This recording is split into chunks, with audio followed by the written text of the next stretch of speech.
എല്ലാവർക്കും നമസ്കാരം. ഇന്ന് നമുക്കൊരു 2 വിശിഷ്ട അതിഥികളാണുള്ളത്. MVR ക്യാൻസർ സെൻ്ററിലെ സെൻട്രൽ ലൈൻ അഥവാ പിക്ക് ലൈൻ ഡിപ്പാർട്ട്മെൻറ്റിലെ നഴ്സിംഗ് ഇൻചാർജസ് ആണ്.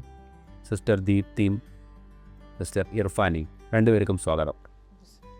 ഞാൻ പൊതുവെ പറയാറുണ്ട്, ഒരു രോഗിയെ സംബന്ധിച്ചിടത്തോളം ഒരു നഴ്സിംഗ് കെയറാണ് ഒരു ഡോക്ടറിൻ്റെ കെയറിനെക്കാട്ടിലും അല്ലെങ്കിൽ ഈക്വലി ഇമ്പോർട്ടൻറ്റ് അല്ലെങ്കിൽ കൂടുതൽ ഇമ്പോർട്ടൻറ്റ്.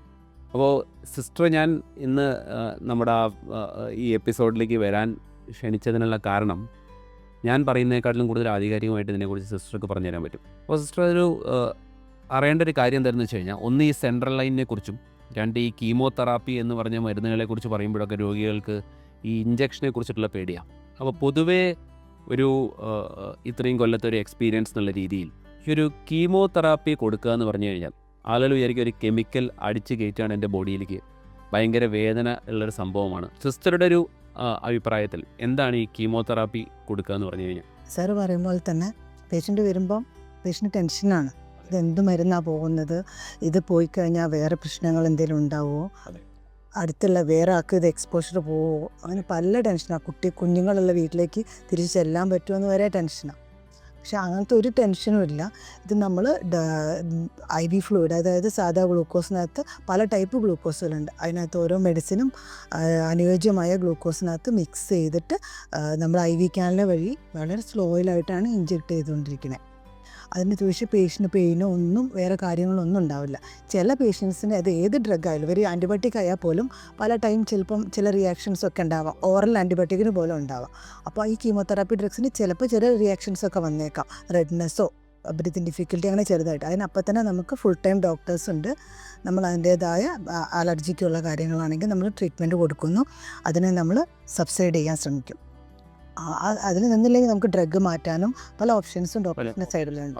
അതാണ്. അപ്പോൾ ഈ കീമോതെറാപ്പി എന്നുള്ള പേരാണ് ആളുകൾക്ക് കൂടുതലായിട്ട് ടെൻഷൻ അടിപ്പിക്കുന്നത്. നിങ്ങൾ മനസ്സിലാക്കേണ്ടത്, എല്ലാം കെമിക്കലാണ്. നമ്മളിപ്പോൾ ഒരു പനിക്ക് പാരസെറ്റമോൾ കൊടുത്താൽ അതൊരു കെമിക്കലാണ്. നമ്മൾ ക്യാൻസറിന് ചികിത്സ കൊടുക്കുന്ന ഒരു കെമിക്കലാണ്. അപ്പോൾ ഈ കീമോതെറാപ്പി എന്ന് പറഞ്ഞതാണ് മരുന്നുകൾക്ക് ആദ്യമായിട്ട് കണ്ടുപിടിച്ച പേര്. അവസാനം പക്ഷേ ഈ ക്യാൻസർ ട്രീറ്റ്മെൻറ്റ് മാത്രം ഉണ്ടായേക്കോ അതിന് കീമോതെറാപ്പി ഇതിൽ മാത്രമായൊരു പേരായി മാറിയെന്ന് മാത്രം. അപ്പോൾ അത് സാധാരണ സിസ്റ്റർ പറഞ്ഞ മാതിരി ഒരു IV ക്യാനുലായിട്ടിട്ട് ഗ്ലൂക്കോസിൽ കൊടുത്തുകൊണ്ടിരിക്കുന്ന മരുന്നാണ്. പിന്നെ അതിൻ്റെ ട്രെയിൻഡ് നഴ്സിംഗ് സ്റ്റാഫ്സ് ആൻഡ് ഇത് വേണം. കാരണം കീമോതെറാപ്പി വെയിനിൻ്റെ പുറത്തേക്ക് പോയാൽ കയ്യിൽ കുറേ പ്രശ്നങ്ങൾ ഉണ്ടാകാം. അപ്പോൾ ഒരു എക്സ്പീരിയൻസ്ഡ് ആയിട്ടുള്ള ഒരു നഴ്സിംഗ് സ്റ്റാഫ് ആൻഡ് ഇൻസ്റ്റിറ്റ്യൂഷൻ മസ്റ്റാണ് ഒരു ക്യാൻസർ കീമോതെറാപ്പി കൈകാര്യം ചെയ്യുമ്പോൾ. സാധാരണ ഈ എക്സ്ട്രാവസേഷൻ എന്ന് വെച്ച് കഴിഞ്ഞാൽ പുറത്തേക്ക് പോവുക എന്നുള്ളൊരു വലിയ പ്രശ്നം നമുക്കുണ്ട്. അപ്പോൾ അത് തടയാൻ വേണ്ടി ആണ് ഈ സെൻട്രൽ ലൈൻ എന്ന് പറഞ്ഞിട്ടുള്ള ഒരു കൺസെപ്റ്റ് നമുക്ക് വന്നത്. കാരണം ഈ സൂചി കിട്ടാൻ കുറേ സമയം ബുദ്ധിമുട്ടായിരിക്കും. ആർക്കൊക്കെയാണ് സാധാരണ ഈ സൂചി കിട്ടാൻ ബുദ്ധിമുട്ടുണ്ടാവുക? സർ, ഒന്നാമത് ഇപ്പം ഏജായ ആൾക്കാരൊന്ന്, പ്രായമായ ആളുകൾ. അതെ, തീർച്ചയായിട്ടും. അവർക്ക് ഈ ഹൈഡ്രേഷൻ കുറഞ്ഞാൽ, വെള്ളം കൂടി കുറവുണ്ടെങ്കിൽ സാധാരണയായിട്ട് വെയിൻ കുറയും. പിന്നെ കുറച്ച് 1-2 സൈക്കിൾ മരുന്ന് എടുത്തു കഴിഞ്ഞാൽ ചിലപ്പോൾ. അതെ, അതും പ്രധാനമാണ്. നമ്മൾ ഓൾറെഡി ഒരു കീമോതെറാപ്പി 1-2 തവണ കയ്യിലൂടെ എടുത്തു കഴിഞ്ഞ് കഴിഞ്ഞാൽ പിന്നെ ഒരു വെയിൻ കിട്ടുക എന്ന് പറഞ്ഞു കഴിഞ്ഞാൽ വളരെ പ്രശ്നമാണ്.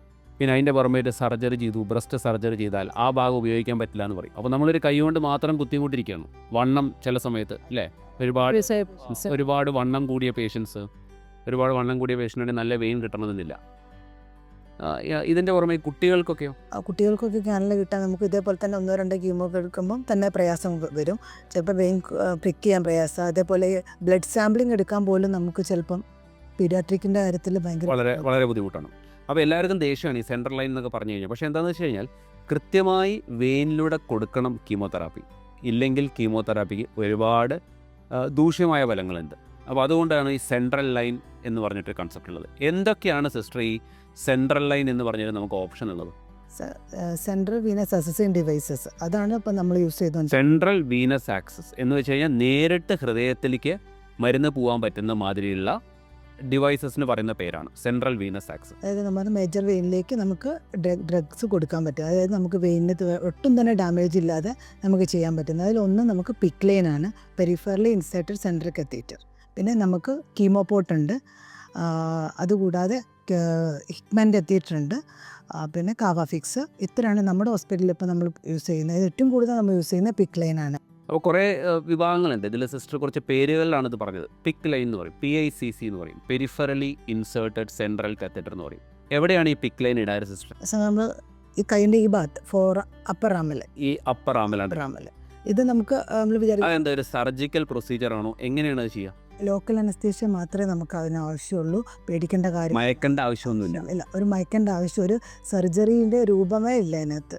നമ്മൾ തിയേറ്റർ കുറച്ചും കൂടെ നമുക്ക് സേഫായ ഒരു ഏരിയ ആയതുകൊണ്ട് തിയേറ്ററിൽ നമുക്ക് ബെഡ് സൈഡ് പ്രൊസീജിയറായിട്ട് വരെ ചെയ്യാവുന്ന കാര്യമാണ്.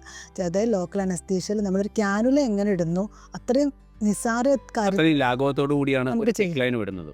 ഒരു 15 മിനിറ്റ്സ് അത്രേ നമുക്കത് കംപ്ലീറ്റ് ചെയ്യാൻ വേണ്ടുള്ളൂ. ഇർഫാൻ എസ്റ്റോട് ഞാൻ ചോദിക്കാം, അപ്പോൾ ഈ പിക്ക് ലൈൻ ഇട്ട് കഴിഞ്ഞ് കഴിഞ്ഞാൽ രോഗിയുടെ മെയിൻ ഡൗട്ട് എന്താ വെച്ച് കഴിഞ്ഞാൽ അത് അങ്ങനെ അവിടെ 6 മാസം നിൽക്കുമോ? 6 മാസം ഉറപ്പായിട്ട് നമ്മൾ കെയർ ചെയ്താൽ അത് നിൽക്കും എന്നുള്ളതാണ് എൻ്റെ കാര്യം. നമ്മൾ അപ്പോൾ എനിക്ക് അവിടെ കടക്കാൻ പറ്റുമോ, കൈ വെക്കാൻ പറ്റുമോ, അതൊക്കെയാണ് അവരുടെ ഡൗട്ട്. കുളിക്കാൻ പറ്റുമോ? കാര്യമായിട്ട് മെയിനായിട്ട് ആൾക്കാർക്കുള്ള ഡൗട്ട് വരുന്നത് കുളിക്കാൻ പറ്റുമെന്ന്. കയ്യിലൊരു സാധനം കെട്ടിവെച്ച സമയത്ത് നമ്മളെങ്ങനെ കുളിക്കും എന്നുള്ള. അതിന് നമ്മൾ ഇട്ട് ചെയ്യുന്ന സമയത്ത് വീട്ടിൽ പോകുന്നതിന് നമ്മളെ കൃത്യമായിട്ടുള്ള ഇൻസ്ട്രക്ഷൻ നമുക്ക് കൊടുക്കുന്നുണ്ട്.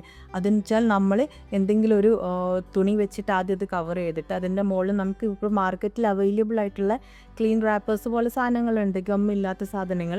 നമ്മൾ ഈ കർച്ചീഫോ തുണിയോ കെട്ടിയിട്ട് അതിൻ്റെ മുകളിൽ ഈ ഒരു ക്ലീൻ റാപ്പേഴ്സ്, ഈ പ്ലാസ്റ്റിക്കിൻ്റെ റാപ്പേഴ്സ് കെട്ടിക്കഴിഞ്ഞാൽ ഒട്ടും നനയാതെ നമുക്ക് കുളിക്കാൻ പറ്റും എന്നുള്ളത്. പേഷ്യൻസിന് തന്നെ കുളിക്കാം, ഒരാളെ ഹെൽപ്പില്ലാതെ അവർക്ക് തന്നെ കുളിക്കാൻ പറ്റും എന്നുള്ളതാണ്.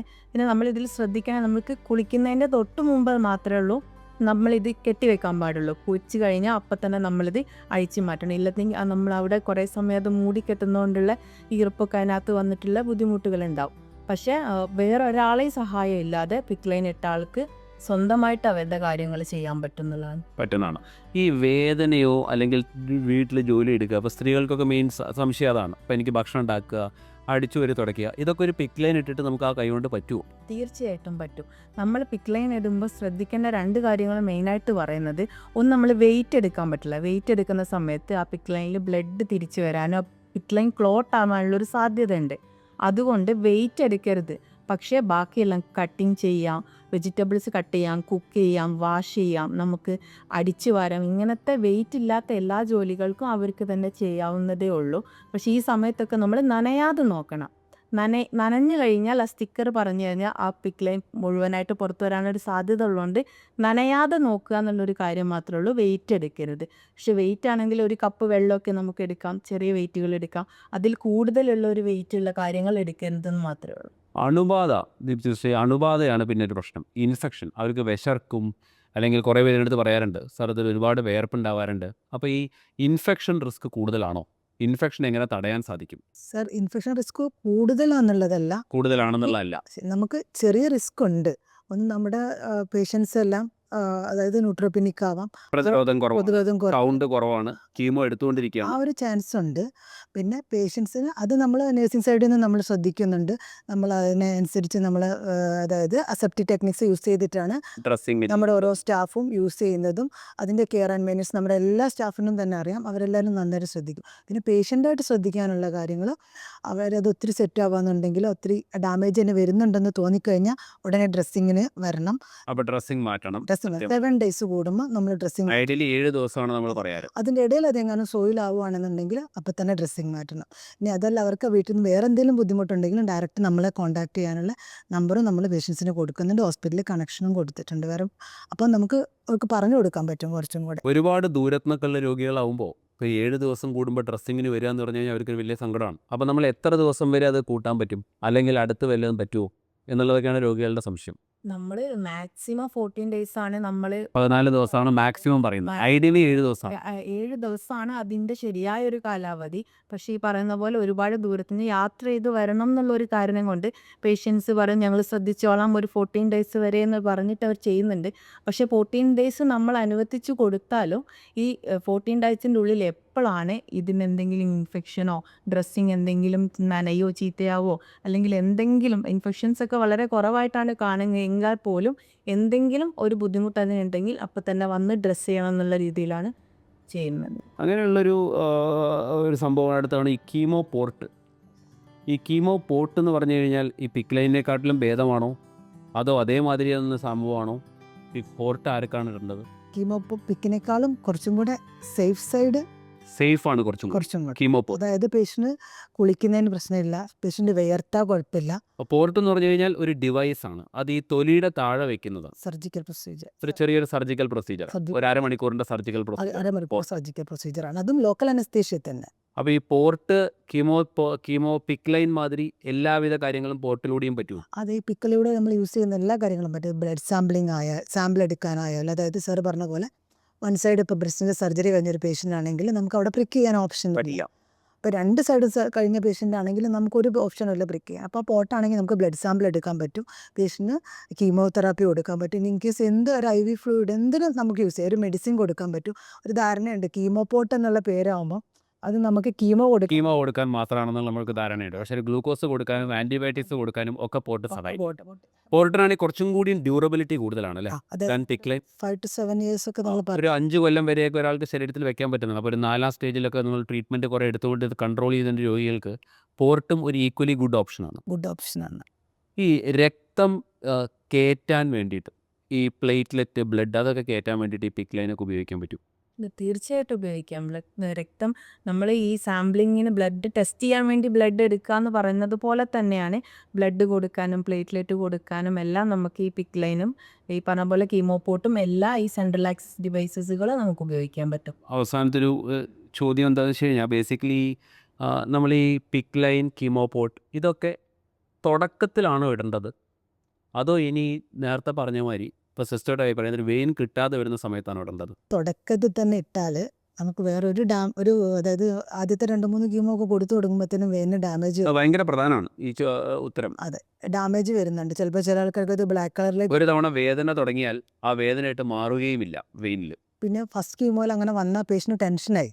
അതെ. അപ്പോൾ എപ്പോഴും ഒരു ക്യാൻസർ ചികിത്സ ചെയ്യുന്ന സമയത്ത് നിങ്ങളുടെ ചികിത്സകനോട് ഡോക്ടർ ആയിക്കോട്ടെ ആരായിക്കോട്ടെ ബേസിക്കലി ഈ സെൻട്രൽ വീനസ് ആക്സസ് അല്ലെങ്കിൽ പിക് ലൈൻ അല്ലെങ്കിൽ കീമോ പോർട്ട് അങ്ങനത്തെ സംഭവങ്ങളുണ്ട്.